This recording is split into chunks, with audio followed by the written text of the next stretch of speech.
Oke, ya. Bentar. Nah, boleh dibalik. Nah, tadi sudah disampaikan what are emotion and moods. Nah, jadi setiap manusia yang ada di muka bumi ini pasti memiliki nilai apa yang dinamakan perasaan dan suasana hati.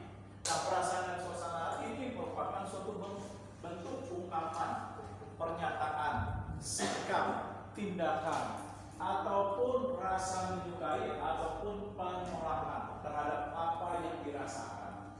Nah, atas dasar inilah maka nilai kisaran terhadap perasaan manusia itu dibentuk dari moods atau suasana hati dan emosi ini yang dipengaruhi kedua hal ini maka disebut sebagai afek. Nah, afek itu keseluruhan kisaran nilai perasaan manusia.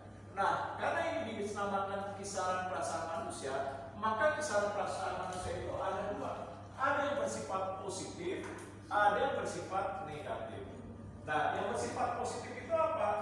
Gembira, senang, bahagia, sukacita, damai, dan lain sebagainya. Yang negatif itu apa yang negatif?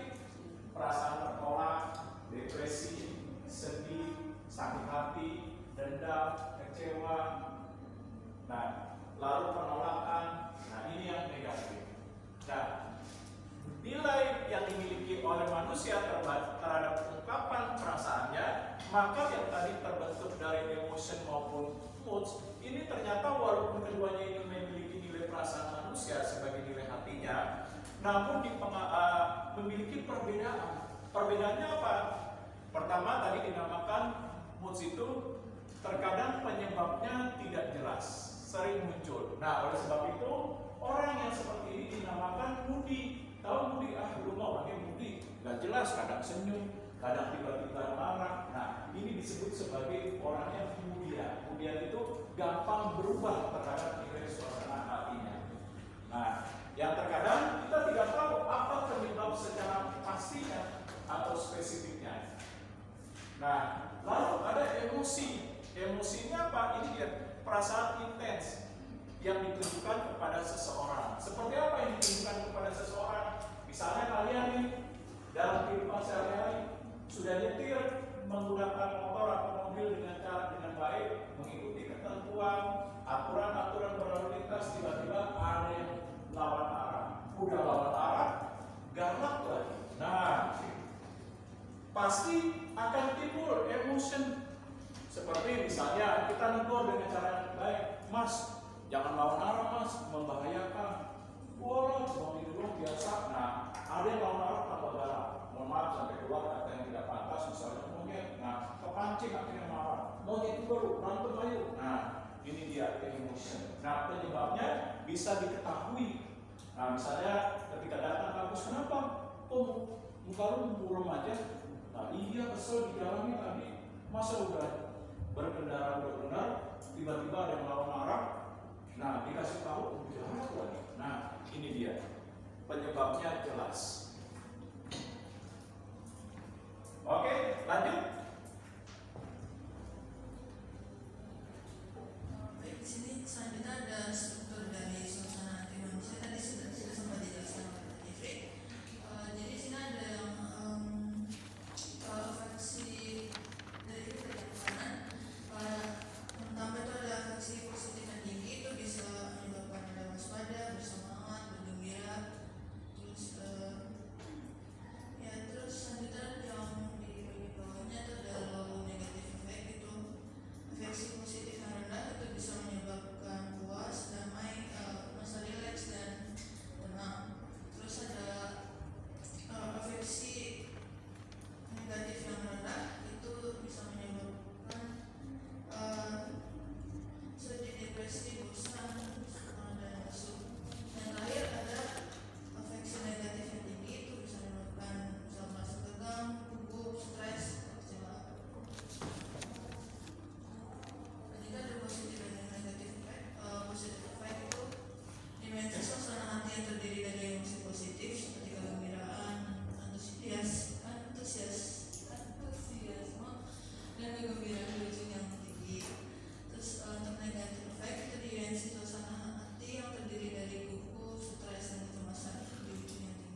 sebentar.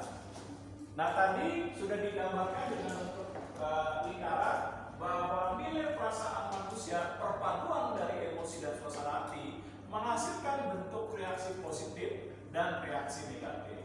Nah, reaksi positif dan reaksi negatif itu kita bisa lihat misalnya seperti love. Nah, kalau orang dicintai berarti gimana sih? Namanya dicintai pasti dia respect dengan orang tersebut. Nah, memiliki kepedulian, rasa cinta yang besar, nah, respect. Nah, kalau orang disukai, dicintai dengan tulus, seperti kalian, orang tua kalian, ayah dan ibu kalian pasti mencintai dengan tulus, pasti akan timbul kasih sayang. Seperti pasti akan tertanam di dalam diri kalian, kalau saya nanti sudah dewasa, sudah besar, saya ingin membalas bagaimana jasa orang tua tersebut. Paling tidak ketika sudah bekerja, orang tua sudah tidak lagi sehat, sudah tua, sudah pensiun, bagaimana saya nanti sudah dewasa, sudah bisa bekerja, produktif dan mandiri, bisa sedikit banyaknya misalnya memberikan sedikit penghasilan kepada orang tua. Nah, inilah bentuk rasa kasih sayang.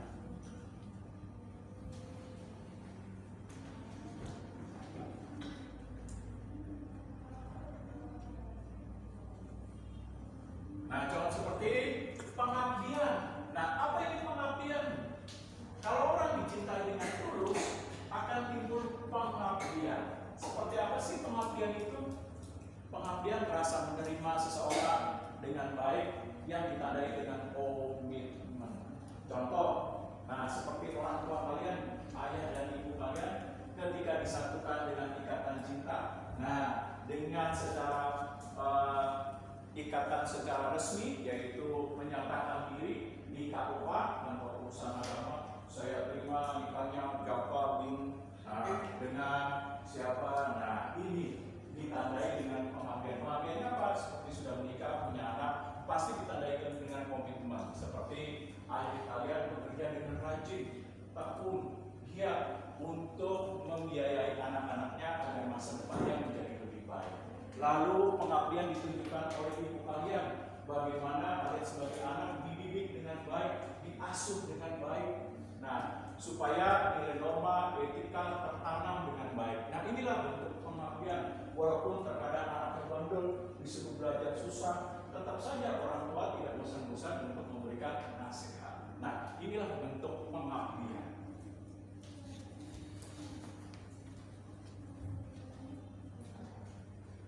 Lalu ada kisaran emosi positif berupa surprise.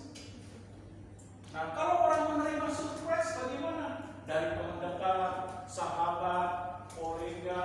Nah, seperti misalnya menerima hadiah dari apa? Gak mungkin namanya sudah teman dekat menerima hadiah dari apa? Gak usah kasih hadiah. Kayak udah kayak aja bro. Wah, gampang banget makan masih kuat apa aja. Nah, gak mungkin seperti itu. Namanya orang yang memberikan kejutan, pasti akan apa timbul? Perasaan kaget lah. Teman-teman saya gak nyangka memberikan kejutan. Dikasih lagi game yang mahal Casio seharga 1.500.000 misalnya. Nah, merasa kaget. Nah, nggak mungkin orang dikasih itu, kenapa bro? Ini kasih 1.500.000, udah biasa tuh bro, terima segitu. Nah, nggak mungkin namanya orang dikasih kejutan, pasti timbul perasaan kaget, perasaan senang, perasaan bangga, perasaan sukacita. Karena apa? Teman dekatnya itu ingat terhadap ulang tahunnya misalnya ketika diberikan surprise.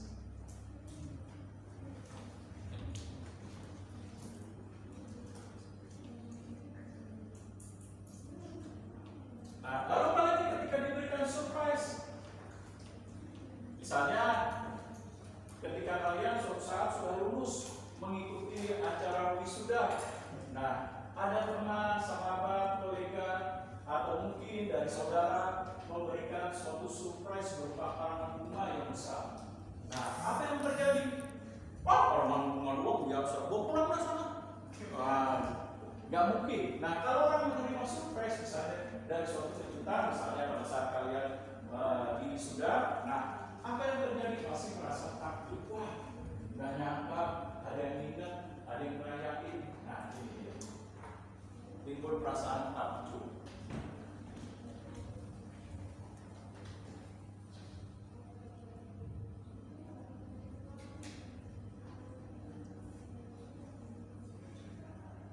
Lalu apa lagi?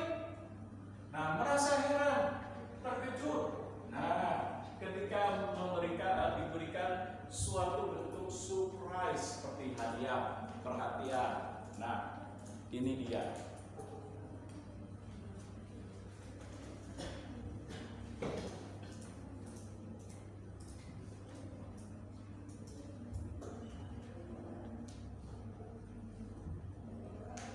Lalu enjoyment. Kalau orang merasa enjoy, menikmati. Nah, kisaran perasaannya apa yang timbul? Iya, bahagia. Lalu apa lagi? Merasa senang, puas.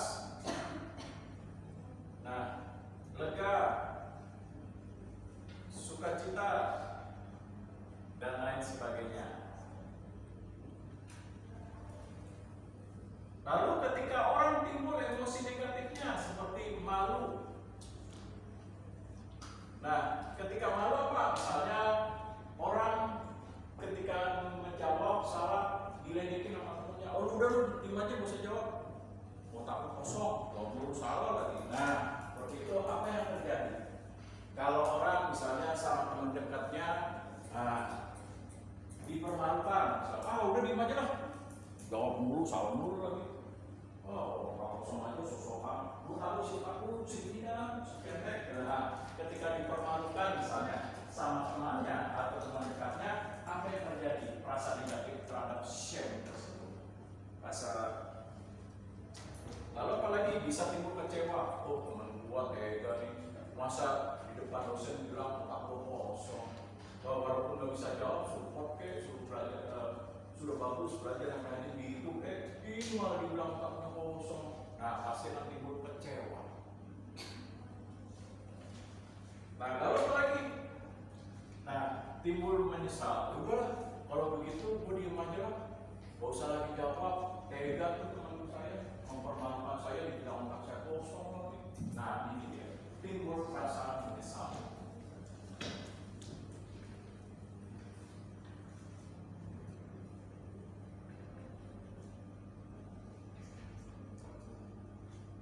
Nah, lalu apa lagi? Timbul perasaan malu. Misalnya ketika dilecehkan teman, dia tidak bisa berkata apa-apa, menyimpan perasaan negatif, hanya menundukkan diri. Emang kok benar? Ini orangnya otaknya kosong, jawabnya juga salah-salah. Nah, ketika ada teman yang perlakuan seperti itu, dia hanya bisa menundukkan diri tanpa berani melihat kiri dan kanan, atau menengok wajah seseorang atau misalnya wajah dosennya. Nah, kalau seperti itu berarti timbul rasa malu.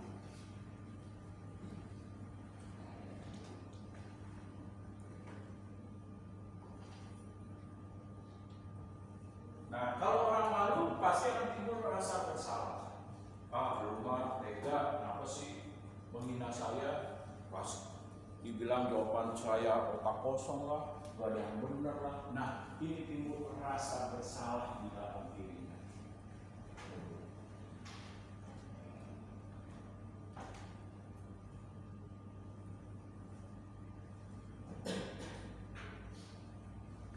Nah, kalau orang sedih, bagaimana orang sedih? Dalam ungkapan kisaran emosi sedih, sad, orang sedih.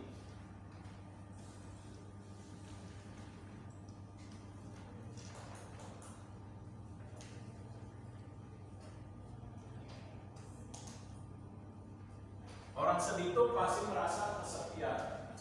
Nah, kesepian, merasa menderita, kenapa masalah demi masalah terjadi. Nah, ini orang yang sedih.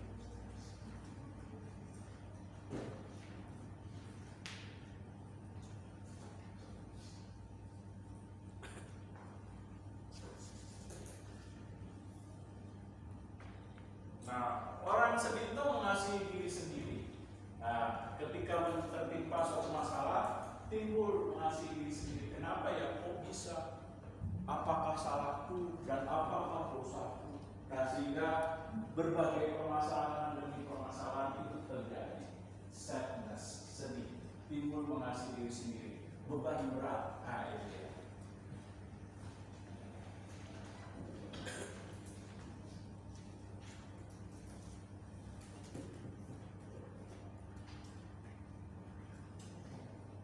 Nah, lalu apa lagi? Orang sedih itu putus asa. Nah, seperti apa putus asa? Itu salah satu contohnya lagu Kristen yang mengatakan kejarlah kasih, kejarlah keinginanmu, siapakah diriku seperti anjing lowongan di malam hari. Nah, inilah orang sedih, putus asa, gampang kecewa, merasa tersakiti. Nah, ini dia.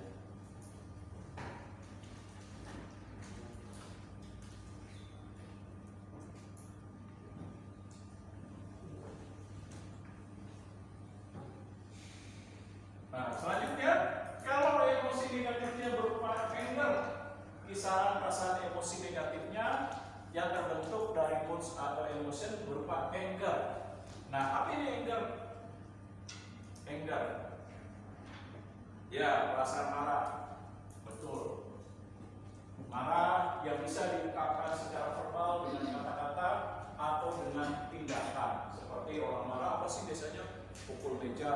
Habis itu apa? Gebrak pintu.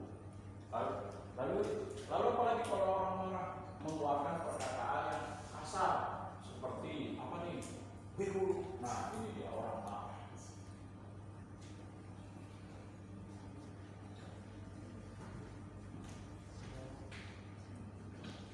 Lalu kalau orang marah benci. Nah, seperti ada masalah dengan Jafar, kalau ketemu nggak mau, pasti saya berbelok. Kalau Jafar ke kanan, saya ke kiri. Nah, ini orang yang benci. Nah, misalnya Samsul begitu, kesel banget sama dia.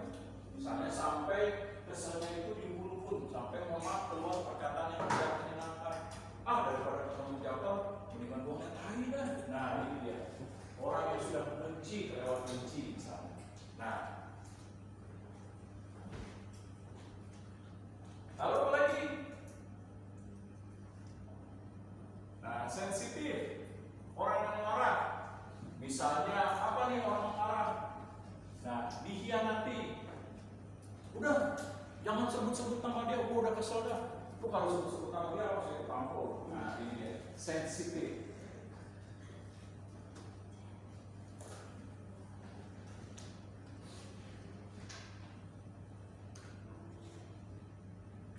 Lalu apa lagi? Orang yang marah itu keras. Nah, terhadap pendiriannya dan keputusannya. Misalnya contoh, udah hari ini saya nggak mau ketemu dia. Kenapa sih sampai begitu? Coba tenang dulu, pikirkan dengan baik. Enggak, ini udah keputusan saya final. Udah lu jangan ikut campur. Pakai nasihatnya segala. Itu udah keputusan. Nah, lu kalau tetap jadi temen gue, mendingan diem aja dah. Nah, ini dia, keras.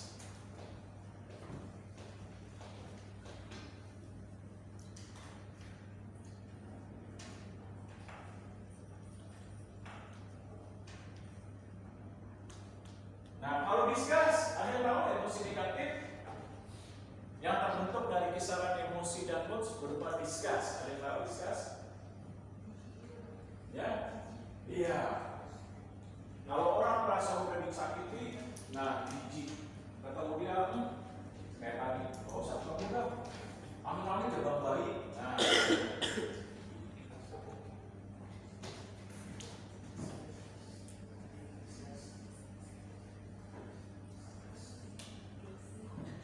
lalu apa lagi kira-kira kalau discuss? Nah, menganggap rendah.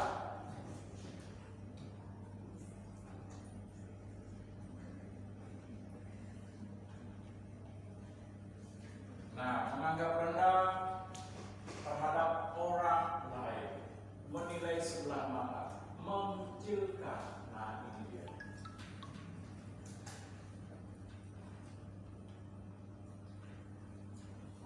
Nah, oke. Lanjutkan, silakan.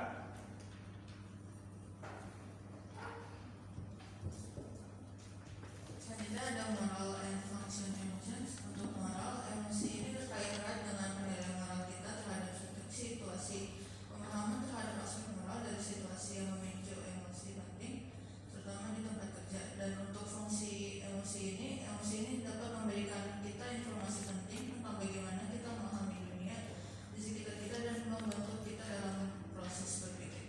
Oke, bahwa emosi, suasana hati atau boleh dikatakan mood sangat mempengaruhi terhadap tindakan dan perilaku. Nah, kenapa orang ketika marah, wah dia bisa melakukan berbagai hal tanpa dipikirkan. Nah, baru sesudah emosinya reda, dia baru sadar, oh iya, kenapa ya saya pada saat rapat bisa depan meja, aduh, mana ada depan pimpinan lagi, malu banget, waduh. Pimpinan masih marah nih, bisa dipecat nih, baru pikiran, aduh kenapa ya saya mengambil keputusan seperti itu. Nah, inilah bahwa emosi ternyata memberikan pengaruh terhadap pola tindak, sikap, perilaku, dan keputusan yang diambil. Nah, oleh sebab itu, ketika seseorang dalam kondisi amarahnya memuncak, lebih baik jangan bersikap atau bertindak atau mengambil keputusan. Karena kenapa? Dominan mayoritas akan salah. Dia lebih mementingkan emosinya atau egonya tanpa berpikir panjang terhadap tindakan tersebut, apa dampak-dampak negatifnya. Nah, inilah bahwa emosi atau mood mempengaruhi terhadap moral dan terhadap situasi, kondisi, keadaan. Oleh sebab itu, fungsi daripada emosi atau mood sangat mempengaruhi terhadap sikap dan perilaku yang ditunjukkan maupun pengambilan keputusan di tempat kerja. Seperti pimpinan, pada saat pimpinan marah, lebih baik jangan mengambil keputusan. Pasti keputusannya banyakkan keliru. Karena kenapa? Kalau orang marah biasanya logikanya lebih rendah dibandingkan terhadap pemikiran yang sehat. Nah, mereka biasanya lebih mengedepankan egonya. Nah, ini yang terjadi. Oke, lanjut.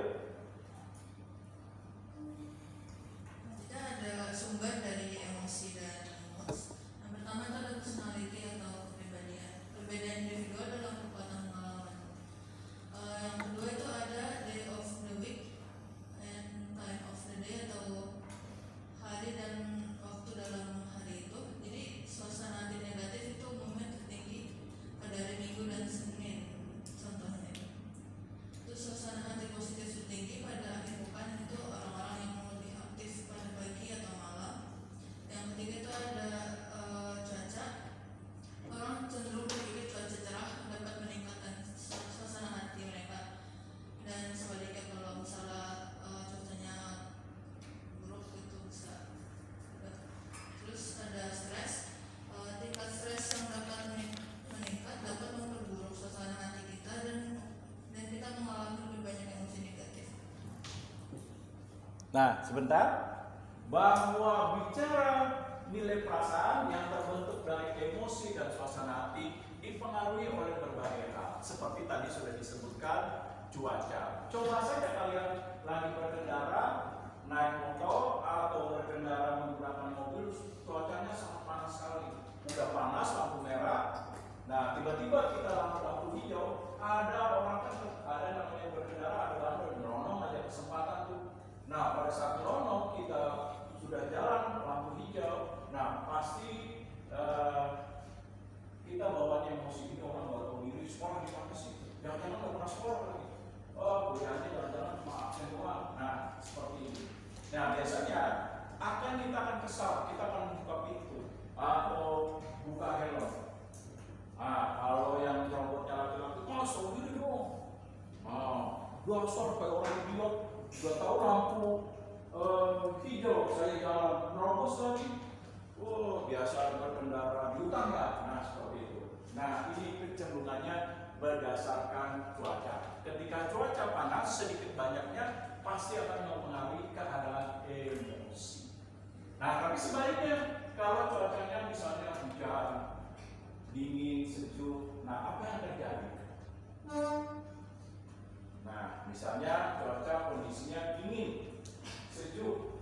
Nah, jam 12 itu seperti keadaan masih jam 9 pagi. Nah, biasanya apa yang terjadi? Ya? Biasanya kalau suasana terlalu dingin, biasanya pengaruh terhadap emosinya. Motivasinya buruk, mager, malas gerak. Nah, bawaannya pengen rebahan. Nah, ini dia. Nah, selanjutnya berdasarkan hari. Nah, kenapa? Contoh berdasarkan hari mempengaruhi emosi dan suasana hati. Contoh deh, hari Sabtu ketika dosen ingin KPK hari Sabtu. Yo jangan ada yang jangan ada yang jangan ada kalau saya gitu kayak. Nah, biasanya diancam ketua kelas jangan ada yang kalau kuliah hari Sabtu. Nah, kenapa biasanya mahasiswa kalau ditawarkan kuliah hari Sabtu, waduh susah. Nah, kalau untuk saat ini juga paling satu orang kayak privat aja bimbingan belajar menghadapi UPPTN atau ujian masuk perguruan tinggi negeri. Nah, kenapa kok bisa seperti itu? Nah, rata-rata kalau dosen mengadakan KP di hari Sabtu itu rata-rata banyak yang nggak mau. Nah, kenapa? Karena dipengaruhi oleh hari. Biasanya mendekati weekend, nah orang akan turun semangatnya karena ingin menikmati liburan. Nah, ini dia. Nah, begitu juga sama di awal hari, seperti Senin. Aduh, hari Senin lagi. Nah, sama-samanya ketemu, aduh sih Senin, kenapa sih milih kuliah pagi jam 7.30? Males tahu. Aturan mah harusnya kita nanti kuliah jam 1 aja. Nah, kenapa tuh? Kalau hari Senin, biasanya untuk memulai aktivitas susah, berat kayaknya. Nah, kenapa? Dipengaruhi. Iya, biasanya karena sudah melakukan hari libur, nah ketika kembali aktivitas untuk bekerja dan melakukan sesuatu, nah untuk membangkitkan semangat biasanya, nah butuh effort atau upaya yang lebih. Nah, oleh sebab itu, hari mempengaruhi keberadaan diri terhadap nilai emosi atau suasana hati. Nah, selanjutnya stres. Nah, kenapa stres mempengaruhi suasana hati? Seperti lagu Roma Irama, stres obatnya iman dan takwa. Nah, kenapa stres mempengaruhi? Nah, gimana nih jawabannya? Kalau orang stres, sering bengong, melamun, nah, kadang-kadang di tengah-tengah keramaian dia bisa sedih sendiri, nangis sendiri. Nah, kenapa? Kok kalau orang stres, kenapa? Ini mempengaruhi emosi dan suasana hatinya bagaimana? Stres. Ya, biasanya orang stres itu emosinya sensitif, gampang mudah terbakar oleh amarah, rasa kecewa, putus asa, dendam. Nah, selanjutnya personality. Nah, bagaimana personality diri kepribadian ini dikatakan bisa memberikan dampak terhadap emosi dan suasana hati. Nah, seperti apa kan kepribadian? Kalau kepribadian ekstrovert biasanya gimana sih? Nah, dalam hal emosi dan moodnya, dia biasanya lebih ekspresif, ya, menunjukkan emosinya ketika ceria, senang, bahagia, sukacita. Nah, kalau ekstrovert biasanya terang-terangan kalau ada teman atau sahabatnya kalau dia nggak suka, nah, disampaikan secara langsung. Nah, kalau introvert kan kebalikannya. Kalau berteman ketika ada bersinggungan, dia tidak mau untuk menyampaikan secara langsung. Nah, orang introvert biasanya dipendam dulu, cari waktu yang bagus untuk ngomong. Nah, ini dia. Bahwa personality memberikan pengaruh terhadap nilai emosi dan suasana hati. Nah, ada pertanyaan kira-kira? Ya, ini malah ada. Oke, tidak ada. Ya, lanjut. Kita ada sosial aktivitas atau aktivitas sosial. Untuk sebagian besar orang, aktivitas sosial itu dapat meningkatkan suasana hati yang positif dan memiliki sedikit pengaruh pada suasana hati yang negatif. Lalu selanjutnya ada tidur atau kualitas tidur ini mempengaruhi suasana hati. Bagaimana kita tidur, mungkin durasinya juga bercukup atau tidak. Terus selanjutnya ada exercise untuk olahraga itu dapat meningkatkan suasana hati positif untuk sebagian orang mungkin. Lalu ada usia, emosi negatif tampaknya terjadi lebih sedikit saat orang itu sudah tua. Yang terakhir ada gender, contohnya itu wanita itu lebih ekspresif secara emosional daripada pria. Oke ya, selanjutnya bahwa faktor emosi dan suasana hati juga dipengaruhi oleh hal ini. Nah, antara lain apa? Seperti saya bahas dari sebelum tidur. Kalau orang kurang tidur, seperti kalian nih, tiba-tiba teman dekatnya main, kalau udah main gitu,